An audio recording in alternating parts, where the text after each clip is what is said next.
Welcome to this Tutor to You Criminology topic video for WJEC Level 3 Applied Criminology.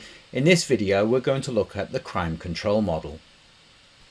In a previous video we looked at the due process model, one of two criminal justice models that were outlined by Herbert Packer in The Limits of the Criminal Sanction in 1968. The second model that Packer outlined was the crime control model. And this is in direct opposition to the due process model and is often used by more right-wing and populist governments.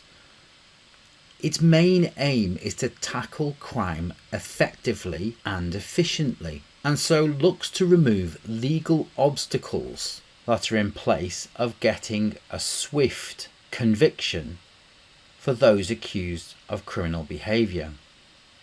The crime control model is focused more on efficiency and protecting the public from the impacts of crime and criminals. It is often used in times of national emergency or as a response to moral panics. For example, the introduction of anti-terror legislation would be seen as an example of the crime control model. It focuses on the punishment of offences, and it uses the criminal justice system as a deterrent for others to commit crime. Unlike the due process model, which focuses on the rights of the accused, the crime control model is more centred on victims and allows for the adoption of additional powers for the police and law enforcement agencies in tackling public concerns about crime.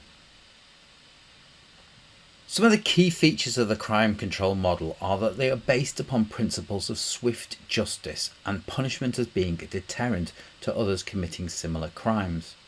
Another feature is that it looks for quick resolutions to criminal proceedings. This is often in response to pressure that is placed upon governments by the public and the media for swift justice for actions that are seen as being outside of social norms and values. There are less focus on the rights of the accused and more focused on the rights of victims and the public to feel safe. For example, in cases of forced migration, governments may look to get around legislation such as the Human Rights Act, suggesting that those who commit crime do not have human rights, as they have infringed the rights of the victims.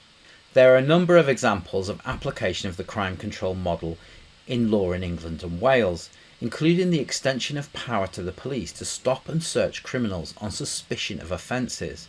This is often used when there is public pressure following a series of crimes, such as knife crimes in London in 2019 and 2020. Another example of crime control in the law in England and Wales is extending the detention time for terrorist offences to enable charges to be delayed until evidence is gathered. Historically, this was often used with internment in Northern Ireland, whilst more recently it has been used to extend detention for terrorists in the post 9/11 era. Final example of the crime control model in law is how it looks to remove legal obstacles to prosecution, for example ignoring recommendations of the EHRC or the Human Rights Act, or another example is the removal of the double jeopardy law, which stopped people being tried for the same offence twice if they were found not guilty the first time. That concludes this Tutor to You Criminology topic video for WJEC Level 3 Applied Criminology, focusing on the crime control model. Thanks for watching.